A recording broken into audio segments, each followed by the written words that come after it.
সেই কোন সকালে বেরিয়েছি, এখানে কিছু খেয়ে যেন একটু স্বস্তি পেলাম। এই কিরে কিরে সঞ্জীবক, তোর খিদে মিটেছে তো? ফেরার সময় তোর ওপরেই আমার বেশি ভরসা, অনেক মালপত্র থাকবে সঙ্গে। এই নাও নাও নাও, এই সবাই তৈরি হয়ে নাও, আমাদের এবার রওনা হতে হবে।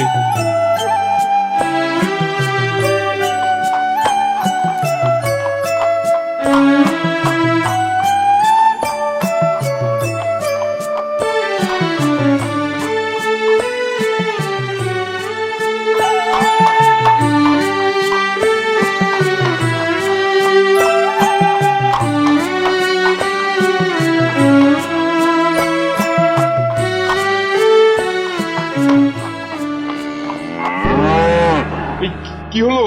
এই কি হয়েছে সঞ্জীবক? কি হলো ওর? ওই গর্তে পড়ে ওর পা মচকে গেছে বাবু, ও আর চলতে পারছে না। এই কি সাংঘাতিক কাণ্ড! এই কি হবে এবার? এই ডাক্তার কবরেজ কোথায় পাওয়া যাবে? এই জানিস কিছু? বাবু, এই জঙ্গলে ডাক্তার কবরেজ কোথায় পাবেন? তাহলে তাহলে কি সঞ্জীবককে আমি জঙ্গলে ফেলে রেখে চলে যাব নাকি? এই না না না, এই সে কিছুতেই হবে না। ও ও আমার সবচেয়ে প্রিয় বলদ। তাহলে আমরা এখন কি করব বাবু? এখানে এখানে তাঁবু টাঙাবার ব্যবস্থা কর। যতক্ষণ না ওর পা সেরে ওঠে আমরা সবাই এখানেই থাকবো। বাবু, এই জঙ্গলে বাঘ সিংহ আছে। সেই জন্যই তো আমরা সঞ্জীবকের সাথে এখানে থাকবো, আর পালা করে রাত জেগে ওকে পাহারা দেবো। তাড়াতাড়ি সেরে ওঠ সঞ্জীবক। তারপর তারপর আমরা সবাই মিলে রওনা দেবো। ওখানেই তাঁবু খাটালো বর্ধমানক, রাতে আগুন জ্বালিয়ে পাহারাও দিল। বর্ধমানক বড়ই ভালোবাসতো আমাকে। তারপর তারপর কি হলো? সূর্য ডুবে রাত হয়, আবার সূর্য ওঠে, নতুন একটা দিন শুরু হয়।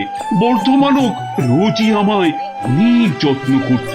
এভাবেই কেটে গেল 3 দিন, কিন্তু আমার পা সারল না। আমি আর চলতে পারছিলাম না। বাবু, সঞ্জীবক তো এখনো চলতে পারছে না। ওর পা সারানোর জন্যে মনে হয় আমাদের আরো 1 মাস অপেক্ষা করতে হবে। তারপরেও সেরে উঠবে কিনা কিছু বলা যায় না। কিন্তু তাহলে তো আপনার ব্যবসার অনেক ক্ষতি হয়ে যাবে বাবু। কথাটা ঠিকই, কিন্তু কিন্তু সঞ্জীবক এখানে একলা বাঘ সিংহের মুখে পড়ে থাকুক, এ আমি কিছুতেই হতে দিতে পারি না। তাহলে এখন কি করা হবে? এক কাজ করা যায়, তোমাদের মধ্যে দুজন সঞ্জীবককে দেখার জন্য এখানেই থেকে যাও। আমাদের সব খাবার আর জল আমি তোমাদের দিয়ে যাচ্ছি, আর অনেক টাকাও দেবো তোমাদের। তোমরা ওকে পাহারা দেবে, বুঝলে? ওকে ধীরে ধীরে ছাড়িয়ে তুলবে, আর আমি ফেরার সময় তোমাদের আর সঞ্জীবককে এখান থেকে নিয়ে যাব। এবার তোমরাই ঠিক করে নাও তোমাদের মধ্যে কে এখানে থাকবে। আমি কালই রওনা দেবো। কোনো চিন্তা করিস না সঞ্জীবক, আমি আমি খুব তাড়াতাড়ি ফিরে আসব। আর দেখিস তুই তুই খুব তাড়াতাড়ি সুস্থ হয়ে উঠবি, তারপর আমরা সবাই মিলে বাড়ি ফিরে যাব। এই শোনো, এই তোমরা সব সঞ্জীবকের খেয়াল রাখবে, ওকে কখনো চোখের আড়াল করবে না কিন্তু। আমি যাব আর ব্যবসার কাজ সেরেই ফিরে আসবো। ঠিক আছে ঠিক হুজুর। আছে, ঠিক আছে হুজুর। চলো চলো এবার রওনা হওয়া যাক।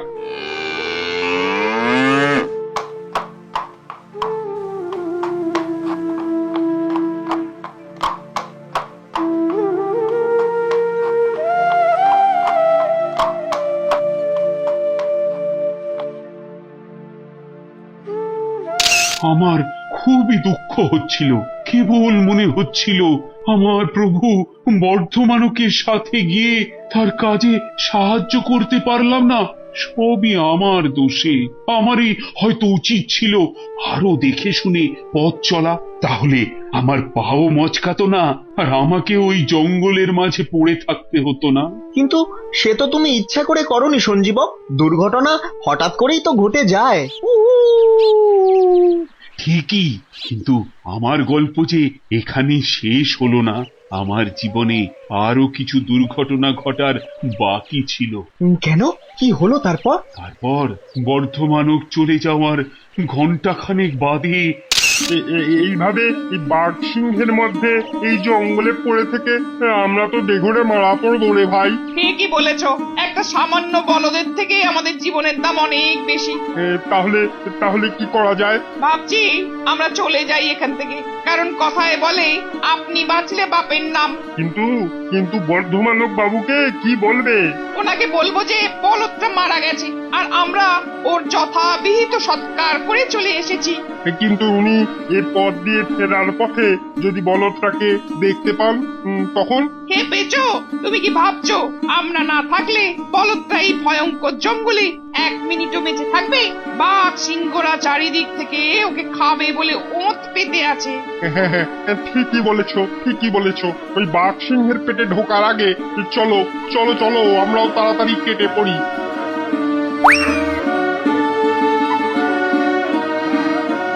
লোকগুলো কি স্বার্থপর! হ্যাঁ, সে তো বটেই। নিজেদের জীবন বাঁচানোর জন্য ওরা আমায় ফেলে রেখে পালিয়ে গেল। তারপর তারপর তুমি কি করে বেঁচে গেলে সঞ্জীবক? কে না বাঁচতে চায়, তাই আমিও কোনো রকমে নিজের পায়ে উঠে দাঁড়ালাম আর আর খুঁড়িয়ে খুঁড়িয়ে চলা শুরু করলাম। চলতে চলতে চলতে আমি পৌঁছলাম এই জলার ধারে, আর এখানকার মিষ্টি ঘাস পাতা খেয়ে আস্তে আস্তে সেরেও উঠলাম।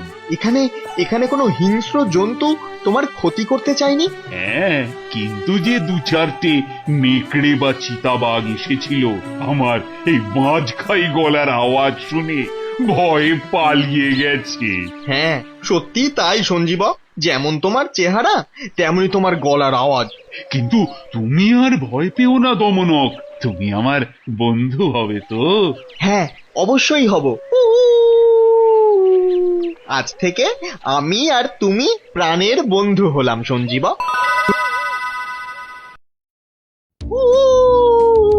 আমার এই নতুন বন্ধু সঞ্জীবকের সাথে তোকে কাল দেখা করতে নিয়ে যাব।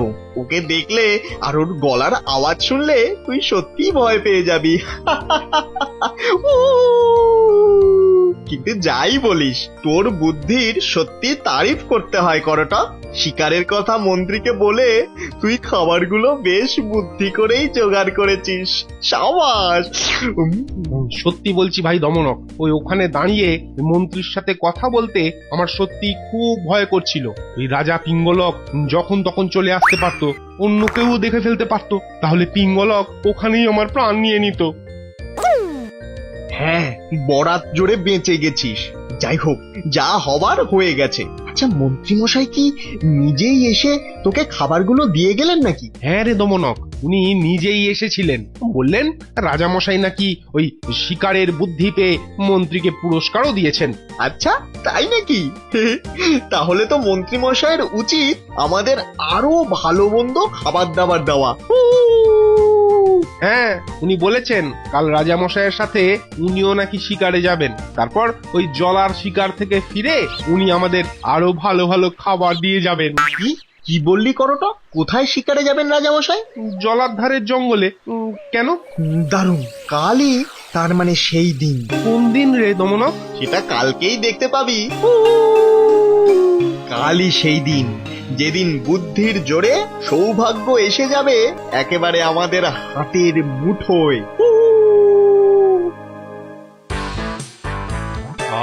অনেক দিন বাদে আমার রাজ্যে, আমার জঙ্গলে আমি হাঁটছি।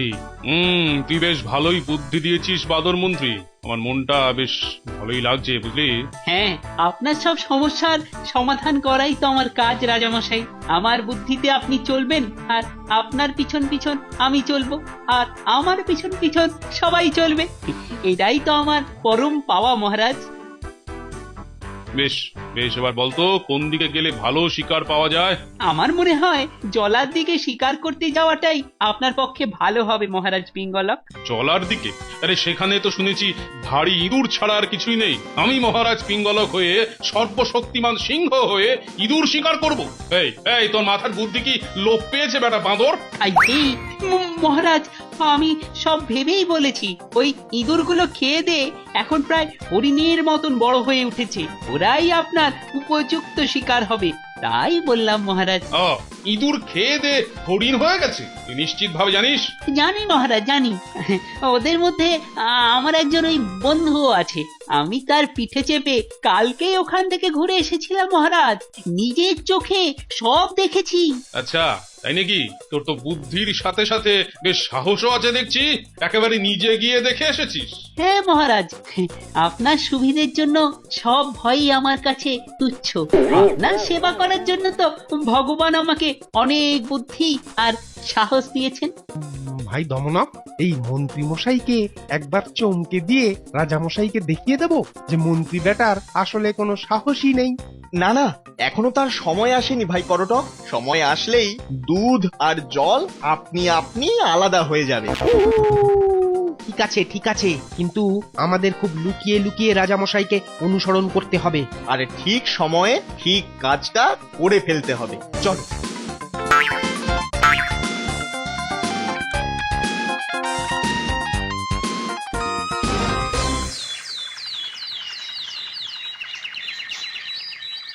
বাহ বাহ বাহ বাহ, আমার জঙ্গল তো বেশ পশু পাখিতে ভরে উঠেছে দেখছি। চলো মন্ত্রী, আমার অনুচরেরা যতক্ষণ এখানে আমাদের থাকার জায়গা তৈরি করছে, ততক্ষণ আমি আর তুমি মিলে ছোটখাটো কিছু একটা শিকার করে আনি। চলো। মানে মহারাজ, বলছিলাম কি, এত পথ এসে আপনি নিশ্চয়ই বেশ ক্লান্ত হয়েছেন। আপনার এখন একটু বিশ্রাম নেওয়া উচিত, পরে সবাই মিলে একসাথে শিকারে যাওয়া যাবে। এই, আমি এখানে বসে বসে ঘুমোবার জন্য আসিনি, আমি এখনই শিকারে বেরোতে চাই। চলো আমার সঙ্গে। হাইসে যথা আজ্ঞা মহারাজ পিঙ্গলা।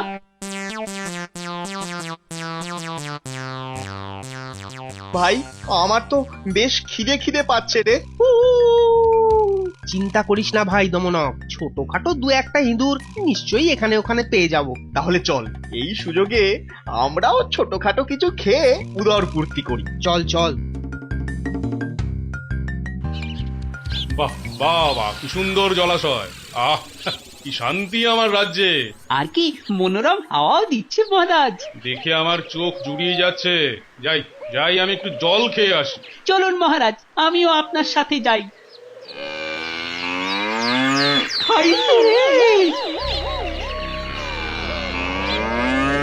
আরে, এটা আবার কিসের ডাক রে মন্ত্রী? অধিক তো সুবিধার বলে মনে হচ্ছে না। এই দৈত্যী দানব আছে নাকি এই জঙ্গলে? বুঝতে পারছি না মহারাজ, আপনি আপনি ভয় পাবেন না মহারাজ। আমি আমি আমি ভয়? এই ভয়ে কাঁপছিস তো তুই? তখন তো খুব বীরত্বের গল্প শোনাচ্ছিলি, বলছিলি যে এই জঙ্গলের সবকিছু নাকি তুই চিনিস। বল, ওটা কিসের ডাক ছিল? মনে হয় হাওয়া, হাওয়া মহারাজ। হাওয়া? হাওয়ার ওরকম আওয়াজ? এই, তুই নিশ্চিত যে ওটা হাওয়া? আমি নিশ্চিত মহারাজ, আপনার রাজ্যে আর কিসেরই বা এমন আওয়াজ হবে এই সর্বশক্তিমান পিঙ্গলক? হ্যাঁ, সে তো বটেই। হ্যাঁ, আমি আবার কি না কি ভাবছিলাম। হ্যাঁ, চল চল চল চল চল, জল খাওয়া যা। চলুন চলুন মহারাজ।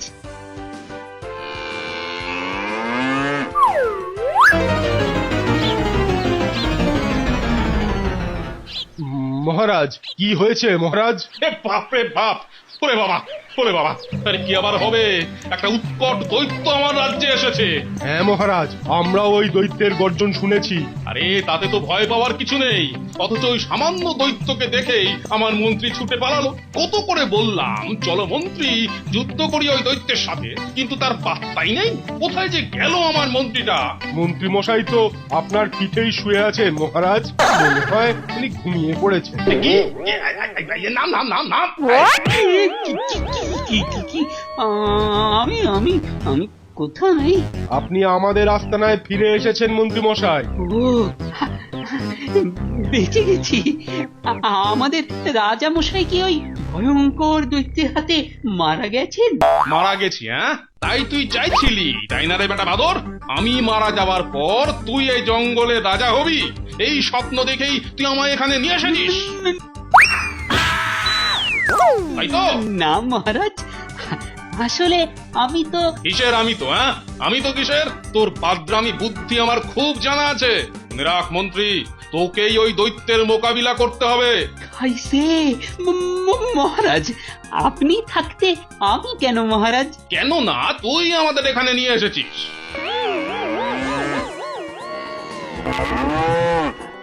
ওই ওই সেই দৈত্য, দেখি আমার মন্ত্রী কই? আর মন্ত্রী মশাই মনে হয় উনি পালিয়ে গেছেন মহারাজ। যাও যাও যাও, এপাশ ওপাশ দেখো, খুঁজে আনো হতচ্ছাড়াকে, আর খুঁজে পেলে ওকে বলে দিও দৈত্যকে ভয় পায় না মহারাজ পিঙ্গলক।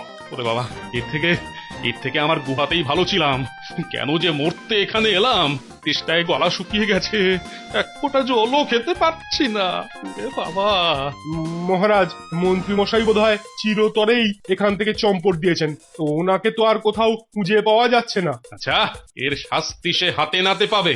শোনো শোনো তোমরা, আজকে আমার খুব ক্লান্ত লাগছে, আমি আজকে আর শিকারে বেরোবো না। যথাজ্ঞা মহারাজ। করটক, কে কে কে কে কে কে কে? আমি দমনক। কি হয়েছে ভাই করটক? তুমি অমন করে চোখ চেপে ধরে বসে আছো কেন? শুনিসনি ওই ভয়ঙ্কর গর্জন? এক ভয়ঙ্কর দৈত্য এসেছে এখানে, আমি তাই নিজের চোখ চেপে ধরেছিলাম। আমি নিজেই নিজেকে দেখতে পাচ্ছিলাম না, তার মানে কেউই আমাকে আর দেখতে পাচ্ছিল না। দেখতে পেলে যদি আমাকেই ধরে নিয়ে যায় ওই দৈত্য। মিথ্যে মিথ্যে ভয় পেও না করটক, ওই আওয়াজ শুনে ভয় পাওয়ার কিছুই নেই, কিন্তু ওই আওয়াজের ফলে এক দারুণ ব্যাপার ঘটেছে। ভয় পাবো না? আচ্ছা, তুই যখন বলছিস তাহলে নয় পেলাম না, কিন্তু কি দারুণ ব্যাপার ঘটলো ভাই দমনক? তোমাকে এখানে রেখে আমি রাজামশাইয়ের পিছনে পিছনে যাচ্ছিলুম। আমি এক্ষুনি রাজামশাইয়ের আস্তানার কাছ থেকেই আসছি, দেখলাম আমাদের বাঁদর মন্ত্রী মশাই ওই আওয়াজ শুনে ভয় পেয়ে পালিয়েছে, আর আমাদের রাজা পিঙ্গলকও ভয়ের চোটে একেবারে গুটিয়ে গেছেন। কিন্তু আমাদের রাজা তো খুব সাহসী, তুই নিশ্চিত যে উনি ভয় পেয়েছেন? হ্যাঁ, জল তেষ্টা পেলে তো গরু ভেড়াও জলাশয়ের দিকে এগিয়ে যায়, কিন্তু উনি থমকে থেমেই উল্টো দিকে ছুট দিলেন। ওনার ভাবভঙ্গি দেখেই আমি বুঝেছি যে উনি সত্যি ভয় পেয়ে গেছেন ওই গর্জন শুনে। হ্যাঁ, বাবা বলতেন অন্যের ভাবভঙ্গি দেখে যারা মনের কথা বুঝতে পারে তারাই আসল পণ্ডিত। আর তোর মাথায় যে অনেক বুদ্ধি আছে সে তো আমি জানি।